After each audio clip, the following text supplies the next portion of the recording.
اہم خبر آپ کو دیں گے۔ ایرانی میزائل حملہ کامیاب رہا اور کئی اسرائیلی فوجی اڈوں کو نشانہ بنایا گیا۔ یہ بتانا ہے حزب اللہ کا۔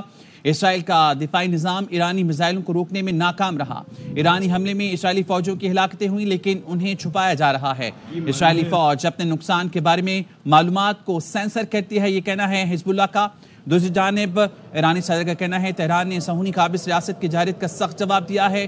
ہمارے ساتھ تنازع میں نہ پڑو، ایرانی صدر نے اسرائیل کو خبردار کر دیا۔ تہران نے صہیونی قابض ریاست کی جارحیت کا سخت جواب دیا۔ ایران جنگ نہیں چاہتا لیکن کسی بھی جارحیت کا بھرپور جواب دے گا۔ ایران کا اقدام قومی مفادات اور شہریوں کے دفاع کے لیے تھا۔ نیتن یاہو جنگ نہیں چاہتے لیکن جارحیت کا منہ توڑ جواب دینا جانتے ہیں۔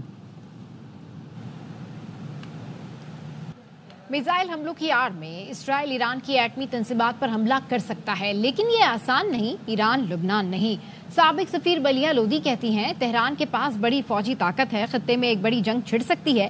اسرائیلی وزیر اعظم نیتن یاہو کی خواہش بھی یہی ہے۔ سابق وزیر خارجہ ہنا ربانی کھر نے بھی نیتن یاہو کو مسئلے کی جڑ قرار دے دیا۔ پروگرام 11 آور میں گفتگو کرتے ہوئے کہا جب بھی کشیدگی کم ہونے کی امید پیدا ہونے لگتی ہے نیتن یاہو کچھ ایسا کر جاتا ہے کہ آگ مزید بھڑک اٹھتی ہے۔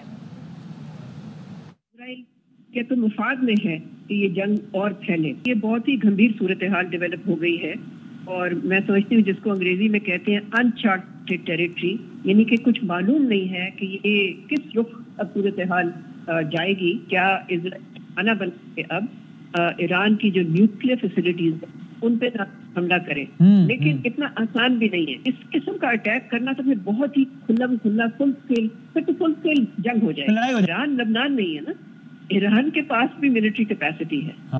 آپ یہ مت ایکسپیکٹ کریں کہ in the form of the prime minister of Israel Netanyahu آپ کے پاس ایک ریشنل لاجیکل پلیئر ہے جو کہ چیزیں ختم کرنا چاہتا ہے اور نارملائز کرنا چاہتا ہے۔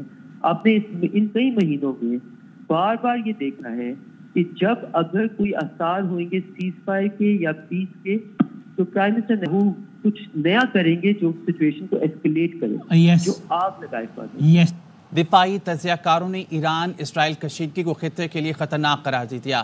دفاعی تجزیہ کار ماریہ سلطان کہتی ہیں ثابت ہو گیا اسرائیل کا دفاع ناقابل تسخیر نہیں ہے۔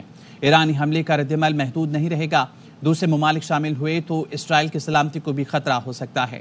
حارث نواز نے کہا ایران کو اسماعیل ہنیہ اور حسن نصر اللہ کی شہادت کے بعد تنقید کا سامنا تھا، ایران کے لیے ایسا جواب دینا ضروری ہو گیا تھا۔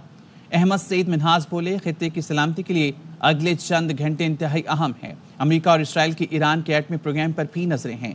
سید محمد علی نے کہا صورتحال خطرناک ہے، پورا مشرق وسطی لپیٹ میں آ سکتا ہے۔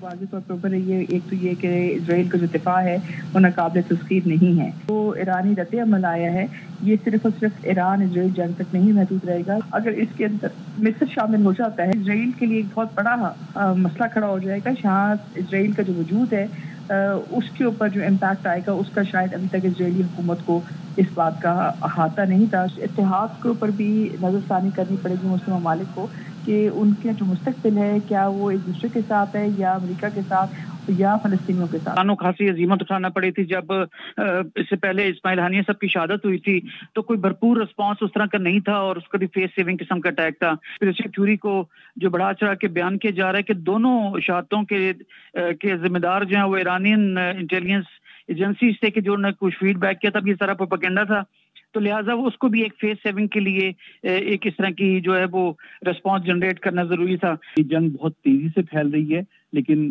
اگلے چند گھنٹے بہت کرٹیکل ہیں اس خطے کی سلامتی کے لیے۔ امریکہ اور اسرائیل کا جو رد عمل ہے اس میزائل حملے کے حوالے سے وہ کیا اور کس لیول کا آتا ہے، کس طرح کے ٹارگٹس کا وہ چناؤ کرتے ہیں، دفاعی صلاحیت ہے ایران کی اس کو نشانہ بناتے ہیں یا اس موقع کا فائدہ اٹھاتے ہوئے جو ان کی تاریخی خواہش اور ارادہ ہے کہ ایران کے ایٹمی پروگرام کو بھی نشانہ بنایا جائے۔ یہ بڑی ڈینجرس سچویشن ہے، اس میں مڈل ایسٹ پورا آگ کے لپیٹ میں آ جائے گا، اس میں سیریا بھی انوالو ہو سکتا ہے، عراق بھی ہو سکتا ہے، ایران آلریڈی اس میں انوالو ہو چکا ہے۔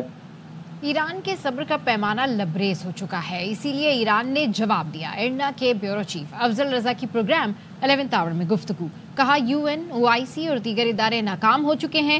ایرانی عوام کی دیرینہ خواہش تھی اسرائیل کو منہ توڑ جواب دیا جائے۔ ایرانی عوام کے جذبات یہ ہیں، سڑکوں پر نکل آئے ہیں، خوشیاں منا رہے ہیں۔ اب کی بار جو ریٹیلیشن ہو رہی ہے، اب ایران کی جو صبر کا پیمانہ ہے وہ آپ کہہ سکتے کہ لبریز ہوا تھا. اس میں بالکل یونائٹڈ نیشن، OIC اور ادر ریجنل انٹرنیشنل فورم پہلے کی طرح اور اب بھی بالکل ناکام ہو چکے ہیں. ایرانی عوام کی ایک دیرینہ خواہش ہے کہ اسرائیل کو ایک منہ توڑ جواب دیا جائے، لیکن ریجنل انٹرنیشنل سینیریوز کی وجہ سے کبھی کبھار کچھ ریسٹرین بھی شو کرنا پڑتا ہے. لیکن ابھی بھی سینٹیمنٹ ایران کے آپ دیکھ رہے ہیں، وہ ہمیشہ فلسطین کے وہ بھی سڑکوں پہ نکل آئے گے اور خوشی کے اظہار بھی کر رہے ہیں.